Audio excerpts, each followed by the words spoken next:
सपने देखने वाली बहू। गुप्ता जी की बहू अंजलि को सपने बहुत आते थे। एक दिन सुबह सुबह जब अंजलि सोकर उठी, सासू माँ जानती हैं क्या होने वाला है? अरे क्या हुआ, फिर से कोई नया सपना देख लिया क्या? हाँ सासू माँ, बहुत जोर से बरसात आने वाली है। आज कोई कपड़े मत धोना, सूख नहीं पाएंगे। अरे बहू, बाहर तो इतनी तेज धूप निकली पड़ी है, तुमको कहाँ बारिश नजर आ रही है? अरे मम्मी जी, मैंने सपने में देखा था बहुत जोर से बारिश होने वाली है, इसलिए बस आज कोई कपड़े नहीं धुलेंगे। अरे लेकिन इससे पहले भी तो कितनी बार तुझे सपने आए हैं, कभी कुछ सच भी होता है क्या? मम्मी जी, आप भी ना सपनों पर भरोसा करना चाहिए, भरोसा। अंजलि की सास उसकी कोई बात नहीं मानती, लेकिन उस दिन वाकई में शाम होते होते घने बादल आ जाते हैं और जोर से मूसलाधार बारिश होने लगती है। अंजलि, आज तो तुम्हारा सपना सच हो गया। बहू, आज तो तुमने सपने में बारिश देखी थी ना, और देखो सच में बारिश हो गई। लगता है अगली बार से हमें तुम्हारी बात माननी पड़ेगी। पापा जी, मैं तो हर बार ही मम्मी जी से कहती हूँ, मेरे सपने सच हो जाते हैं, बस भरोसा रखिए।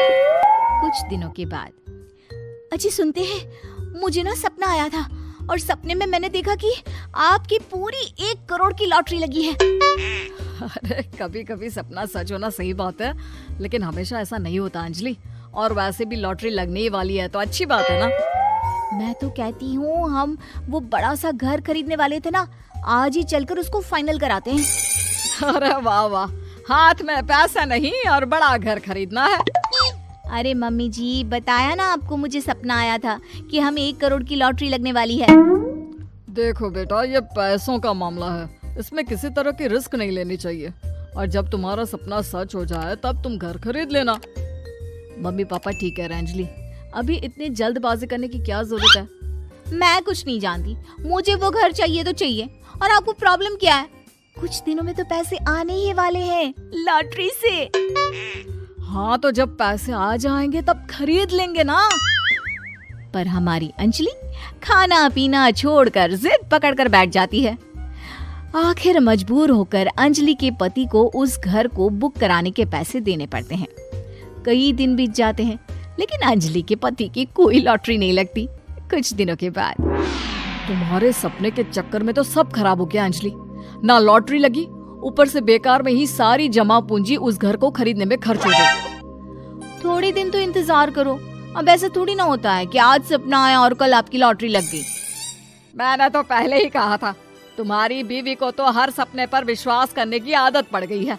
ऐसा भी कहीं होता है क्या?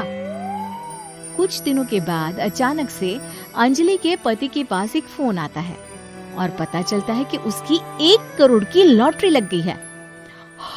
अरे वाह अंजलि, ये तो कमाल हो गया, मेरे तो सच में लॉटरी लगी। अरे भगवान भला करे तुम्हारा। हाँ हाँ बहू, अब तो तुम जो कहोगी हम वो सब बात मानेंगे। तुम्हारे सपने का मतलब तो पूरा का पूरा सच होता है। अरे बिल्कुल ठीक कहते हैं, मैं तो बेकार में ही बहू को उल्टा सीधा सुनाती थी। अरे इसके सपने तो वाकई में सही हो जाते हैं। अपने घर वालों की बात सुनकर अंजलि मन ही मन बहुत इतराती है। उसे लगता है कि अब वो जो भी सपना देखेगी सच हो जाएगा। और इसी चक्कर में एक दिन अंजलि को सपना आता है कि अचानक उनके घर पर बहुत सारे मेहमान आने वाले हैं। यही सोचकर अंजलि अपनी सास को कहकर बहुत सारा खाना पहले से ही बनाकर रख लेती है। सुबह से शाम हो जाती है। हमने इतना सारा खाना बना लिया, लेकिन हमारे घर तो कोई मेहमान आया ही नहीं। हाँ मम्मी जी, अब तो रात होने आई है, लगता है ये खाना हम लोगों को ही खाना पड़ेगा।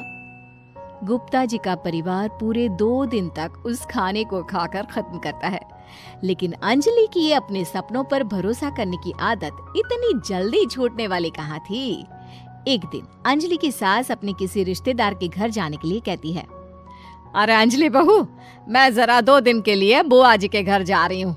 देखो तुम पीछे से घर को अच्छी तरह संभाल लेना। हाँ ठीक है मम्मी जी, आप चिंता मत करिए, मैं सब कुछ अच्छे से संभाल लूंगी। बहू, वैसे तो तुम सब कुछ बहुत अच्छे से ही करती हो, लेकिन देखो ये जरा ना सपनों पर भरोसा थोड़ा कम किया करो बेटा। क्या मम्मी जी, मेरे इतने सारे सपने तो सच हो जाते हैं, उसके बाद भी आपको शक ही रहता है हमेशा।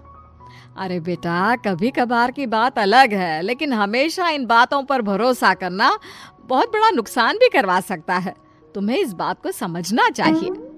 ठीक है मम्मी जी, समझ गई। अब आप आराम से जाइए, मैं सब कुछ बहुत अच्छे से कर लूंगी। अंजलि की सास बुआ जी के घर चली जाती है।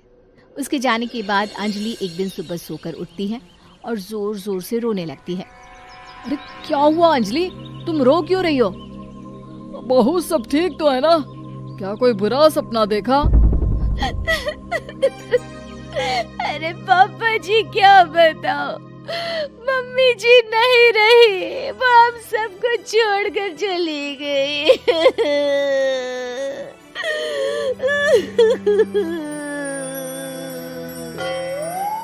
छोड़कर चली गई? अरे क्या मतलब है? वो तो अपनी बुआ जी के घर गई है ना? पापा जी, सासू माँ बुआ जी के घर नहीं, भगवान जी के घर गई है। अरे अंजलि, सुबह सुबह कैसी बात कर रही हो? बुआ के घर गई है, कुछ नहीं हुआ है उनको। मैंने सपने में देखा था, मम्मी जी भगवान को प्यारी हो गई है। अंजलि का पति उसे समझाने की कोशिश करता है, लेकिन अंजलि के बार बार कहने पर वो भी इस बात पर भरोसा कर लेता है कि अब उसकी माँ दुनिया में नहीं रही। सारे गांव में ये खबर फैल जाती है कि अंजलि की सास की मौत हो गई। भगवान, अब हम क्या करेंगे? तुम्हारे सर से माँ का साया उठ गया।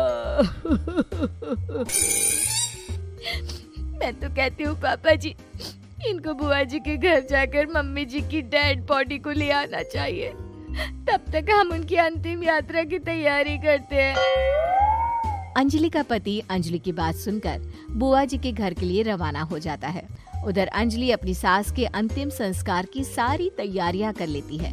मोहल्ले के सारे लोग वहां पर आकर इकट्ठा हो जाते हैं।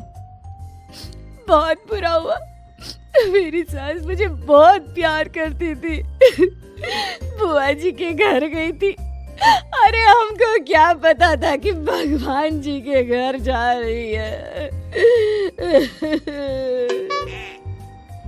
अंजलि ने अपनी सास की तस्वीर पर हार पहनाकर घर के बीचों बीच रख दिया। सब लोग आकर गुप्ता परिवार को सांत्वना दे रहे थे। थोड़ी देर बाद अंजलि का पति घर आता है और साथ में अपनी माँ को भी ले आता है। अरे बहू, मेरी तस्वीर पर हार क्यों चढ़ा रखा है? सब लोग अंजलि की सास को देखकर डर जाते हैं। अरे आप लोगों को डरने की कोई जरूरत नहीं है, मेरी माँ जिंदा है।